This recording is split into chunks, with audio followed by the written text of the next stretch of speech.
রাস্তা দিয়ে হেঁটে যাচ্ছেন, বাজারের ব্যাগ হাতে, কিচ্ছু করার নাই, কি পড়বেন? আস্তাগফিরুল্লাহ। চিল্লায় পড়েন, কি পড়বেন? বিশ্বনবী বলতেন জিহ্বাটারে ভিজিয়ে রাখো আল্লাহর জিকির দিয়ে। লা ইয়াজালু লিসানুকা রাতবান মিন যিকরিল্লাহ। একটা মুহূর্তও যেন আল্লাহর জিকির ছাড়া সময়টা না কাটে। ঠিক কি না? লা ইলাহা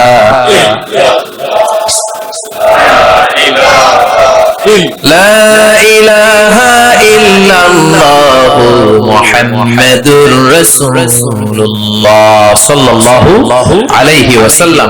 এই জিকিরটা আওয়াজ করে আমি করালাম সবাই মিলে। বিশ্বনবী কিন্তু এইভাবে জিকির করাতেন। তো হুজুর আপনি করাইলেন কেন? তালিমান, শিখানোর জন্য। লা ইলাহা ইল্লাল্লাহটা অনেকের ভালো শুদ্ধভাবে নাও জানা থাকতে পারে, জন্য তালিমান মাঝে মাঝে আমরা করাই। কিন্তু নিয়ম হচ্ছে এই জিকিরগুলো আস্তে আস্তে করা। কিভাবে? আল্লাহ বলেন ওয়াজকুর রাব্বাকা ফি নাফসিকা তাদাররুআ ওয়া খীফা ওয়া দুনাল জারি মিনাল কাওলি বিল গুদুবি ওয়াল আসাল ওয়া লা তাকুম মিনাল গাফিলিন। আল্লাহু আকবার। আল্লাহ বললেন আমার জিকির করো বিনয়ের সাথে, ধীর চিত্তে, আস্তে আস্তে, চিল্লাফাল্লা করে নয়। কার কথা? লাফালাফি করে নয়। কার কথা? ভদ্রভাবে, মনে মনে, একা একা যখন থাকেন, নামাজের আগে পরে সব সময় জিহ্বাটারে আল্লাহর জিকির দিয়ে ভিজিয়ে রাখে। কিন্তু লাফালাফির জিকির এই দেশে আছে না নাই? আল্লাহর মেহেরবানি মৌলভী বাজার এগুলো কম বোঝে, তাই না? আলহামদুলিল্লাহ। কিন্তু বাংলাদেশে অনেক জায়গায় কিন্তু লাফায় খালি। আপনাদের কাছে দেখলে কেমন লাগে?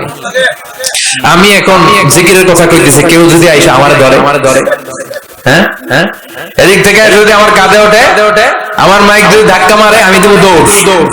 কথা কন। হ্যাঁ, তো এইটা কেমন জিকির রে ভাই? আমি জিকির করাচ্ছি, আপনি লাফাচ্ছেন কেন? বিশ্বনবী সাল্লাল্লাহু আলাইহি ওয়াসাল্লাম এবং ওনার সাহাবারা যখন জিকির করতেন, তাসবিহ পড়তেন, কোন জিকির করার সময় এরকম বিশ্বনবী জিকির করতেছেন, সাহাবারা লাফাইতে খেজুর গাছের উপরে পাওয়া যায়, হাদিসে পাওয়া যায়।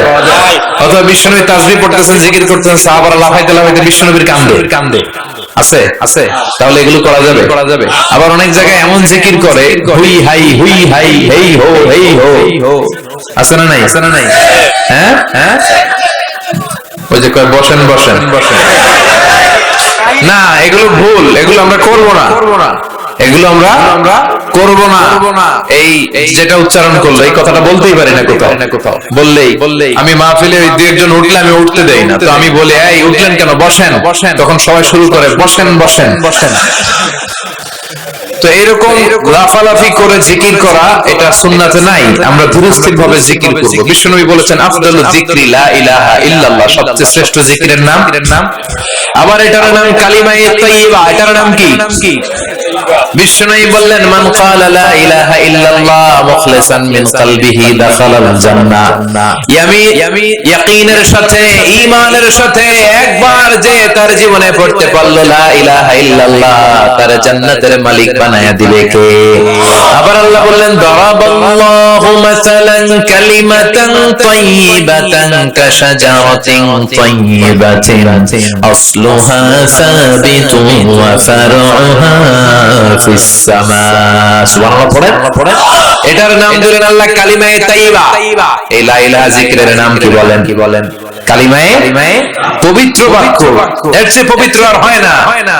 মুস্তাদরাকে হাকিম সহিহ ইবনে হিব্বানে এসেছে, সাইয়েদনা মুসা আলাইহিস সালাম আল্লাহকে জিজ্ঞেস করলেন, আল্লাহ, এমন একটা দোয়া, এমন একটা জিকির আপনি আমারে শিক্ষা দেন যে জিকিরটা দিয়ে আমি আপনারে ডাকবো। কে প্রশ্ন করলেন? মুসা আলাইহিস সালাম। উত্তর করেন, কে প্রশ্ন করেছে? মুসা আলাইহিস সালাম। কাকে প্রশ্ন করেছে? কি প্রশ্ন করেছে? যে আল্লাহ এমন জিকির শিক্ষা দেন যেটা আমি ছাড়া কেউ জানবে না, আমি আপনারে ডাকবো এটা দিয়ে। আল্লাহ বললেন মুসা তুমি পড়ো লা ইলাহা। মুসা আলাইহিস সালাম বলেন আল্লাহ এটা কি কইলে? আমি বললাম এমন একটা যেটা দিয়ে আমি ডাকবো, আর কেউ জানে না। এটা তো সবাই জানে, এটা জাতীয় জিকির, এটা আন্তর্জাতিক জিকির, সবার মুখস্থ। আল্লাহ বললেন এটাই শ্রেষ্ঠ জিকির, এর চেয়ে শ্রেষ্ঠ জিকির আর হয় না।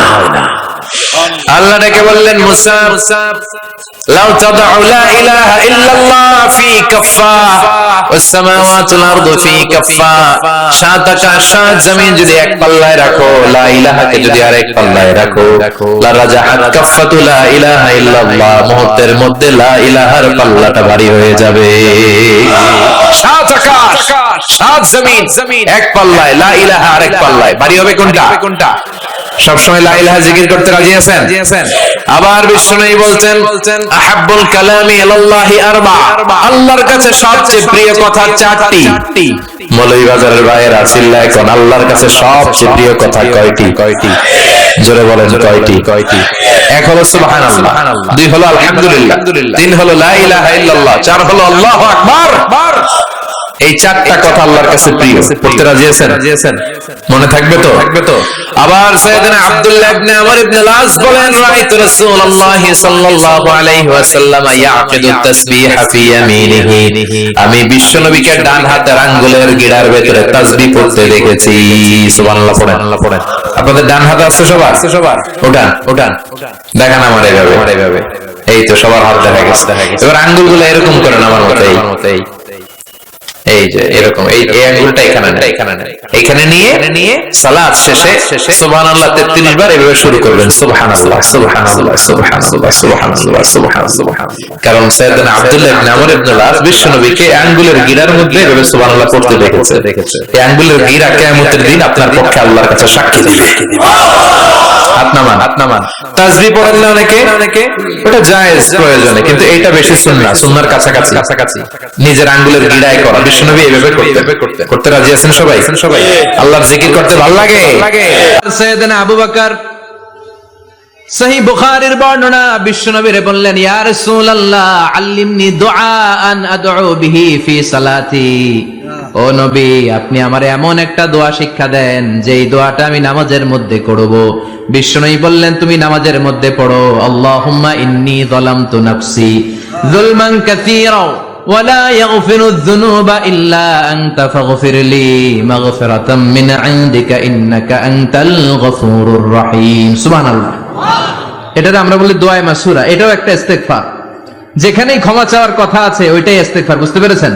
আল্লাহুম্মা ইন্নী যালামতু নাফসি, ও আল্লাহ অনেক জুলুম করেছি, যুলমান কাসীরা, জুলুমের শেষ নাই।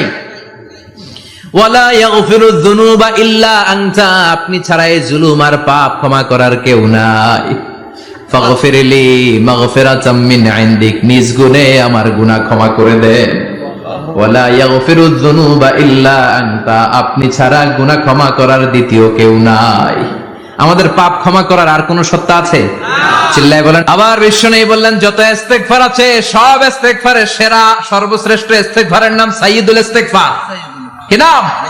সহিহ বুখারীর বর্ণনা, শাদ্দাদ ইবনে আউস রাদিয়াল্লাহু তাআলা আনহু বর্ণনা করে বলেন কেউ যদি দিনের বেলা একবার সাইয়্যিদুল ইস্তেগফার পড়ে, ওই দিন যদি লোকটার মৃত্যু হয়ে যায় মুহূর্তের মধ্যে লোকটার জান্নাতি ঘোষণা দিয়ে দিবে কে? রাত্রি বেলা যদি কেউ সাইয়্যিদুল ইস্তেগফার একবার পড়ে, ওই রাতে ইন্তেকাল হলে তার জীবনের সব গুনাহ মাফ করে দিয়ে ওই লোকটারেও জান্নাতি করে দিবে কে? দিনে যদি সাইয়্যিদুল ইস্তেগফার একবার পড়েন, ওই দিনে ইন্তেকাল করলে আপনি জান্নাতি। রাতে যদি সাইয়্যিদুল ইস্তেগফার কেউ পড়েন, ওই রাতে ইন্তেকাল হলে আপনি জান্নাতি। এটা সহিহ বুখারীর বর্ণনা। সব ইস্তেগফারের রাজা, শ্রেষ্ঠ ইস্তেগফার। মুখস্থ আছে না? আবার বিশ্বনবী বললেন দুইটা জিকির আছে, এই দুইটা জিকির যারা দুনিয়ার বুকে বেশি বেশি করবে মিজানের পাল্লা ভারী করে দিবে কে? সবাই আমরা দাঁড়িয়ে যাব, বিশ্বনবী সুপারিশ শুরু করবেন, বিচার শুরু হয়ে যাবে। ফাআম্মা মান সাকুলাত মাওয়াজিনুহু ফাহুয়া ফি আইশাতির রাদিয়া, বিশাল আল্লাহ বিচার কার্যক্রম শুরু করবেন। মিজানের পাল্লা বসাবেন, কি বসাবেন? আল্লাহ তাতগাউ ফিল মিজান। আমার নামে নাম মিজান বসাবে, মিজান দাড়ি পাল্লা। আসলে এটা সুন্দর অর্থ হচ্ছে নিক্তি পাল্লা। অর্থ কি? দাড়ি পাল্লা চিনেন? আলু বিক্রি করে, লাউ বিক্রি করে, চাল মাপে, ডাল মাপে, দাড়ি পাল্লা দিয়ে। কি দিয়ে? কিন্তু কিয়ামতের এটা হবে নিক্তি পাল্লা। নিক্তি পাল্লা দিয়ে স্বর্ণ মাপে। কি মাপে?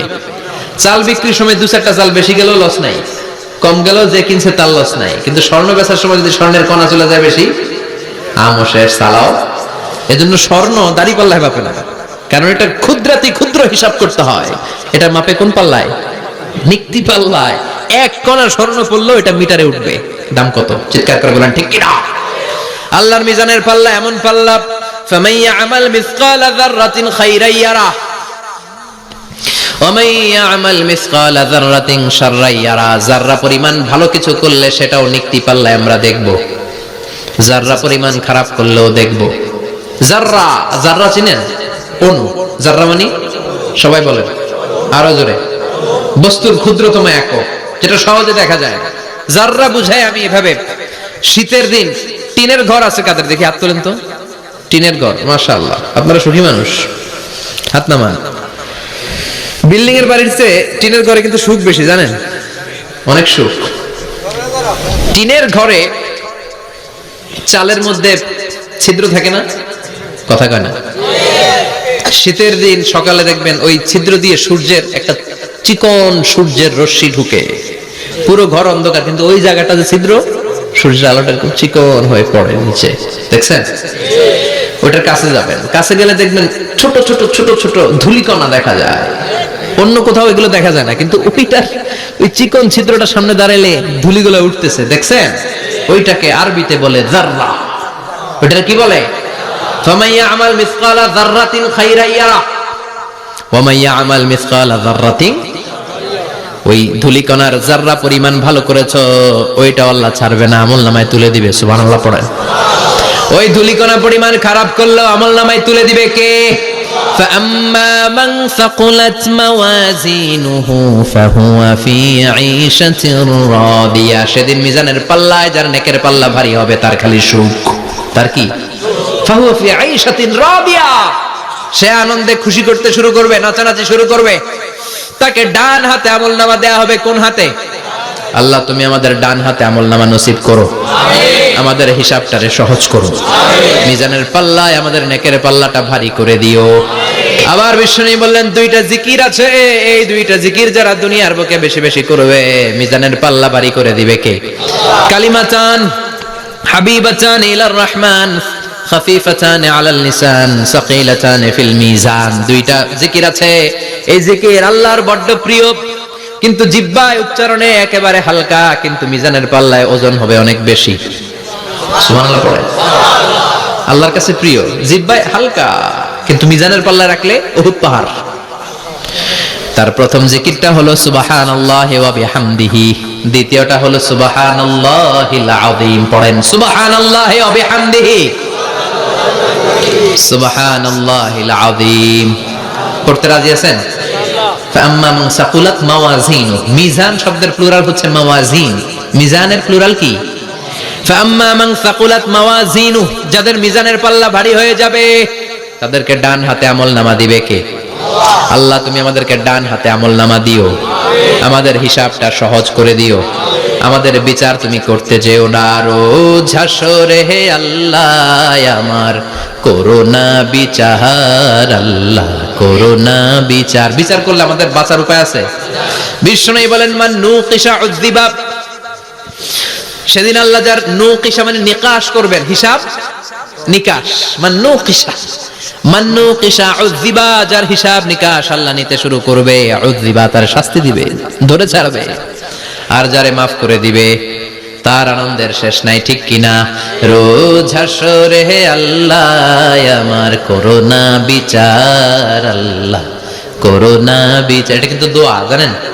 বিচার চাহি না তব দয়া চাহি, হে গুনাহগার, আল্লাহ করোনা বিচার। আমি জেনে শুনে জীবন ভরে পাপ করেছি পরে পরে, এখন আশা নাই যে যাব তোহরে বিচারে তোমার, আল্লাহ করোনা বিচার। পড়েন পড়েন রোজ হাসরে হে আল্লাহ, আমার করোনা বিচার, আল্লাহ করোনা বিচার। পড়েন আমিন। আমাদের আমলনামা ডান হাতে দিয়ে দিও, পড়েন আমিন। فأما من أوتي كتابه بيمينه فسوف يحاسب حسابا يسيرا, যাদের আমলনামা ভারী হবে, নেকের পাল্লা ভারী, সামনে থেকে সা করে উড়ে উড়ে আমলনামাটা আসবে, এসে ধপাস করে ডান হাতে বসে পড়বে। সুবহানাল্লাহ। আল্লাহ আমাদের নসিবে যেন এটা ঘটে, জোরে পড়েন আমিন। উজুহু ইয়াউমাইযিন মুসফিরাহ দাহিকাতুম মুস্তাবশিরা, সেদিন চেহারা হবে আলোকোজ্জ্বল, চেহারা হবে তাদের হাস্যোজ্জ্বল। আর যাদের বিপরীত হবে তাদের ঘটনা কি? ওয়া আম্মা মান خفت موازينه فأمه هاوية وما أدراك ما هي نار حامية আর সেদিন যাদের আমলনামা দাড়ি পাল্লা পাতলা হয়ে যাবে, খফফাত মাওয়াজিনুহুম, নেকের পাল্লা হালকা, খারাপ কাজের পাল্লাটা ভারী হয়ে যাবে, তাদের আমলনামার সামনে দিক থেকে দেখা যাবে না, পিছন দিক থেকে আসবে, এসে ডান হাতে নয় বা হাতের উপরে পড়বে। আল্লাহ এরকম নসিব তুমি আমাদের করো না, চিল্লায় পড়েন আমিন। একদিন মাটির ভেতরে হবে ঘর রে মন আমার, কেন বাঁধো দালান ঘর, প্রাণ পাখি উড়ে যাবে পিঞ্জর ছেড়ে, ধরা ধামে সবই রবে তুমি যাবে চলে, বন্ধু বান্ধব যত মাতা পিতা দ্বারা সুত সবই হবে তোমার পরে মন আমার, কেন বাঁধো দালান ঘর, একদিন মাটির ভেতরে হবে ঘর রে মন আমার, কেন বাঁধো দালান ঘর রে মন আমার, কেন বাঁধো দালান ঘর। ঠিক কিনা? থাকা যাবে? কবরে যাওয়া লাগবে না? This is the circle of life. এসেছি, থাকছি কিছুদিন, একটা স্টেশনে ট্রানজিট পিরিয়ড, আবার চলে যাব, জন্মিলেই মরিতে হবে। চিল্লা এখন ঠিক কিনা?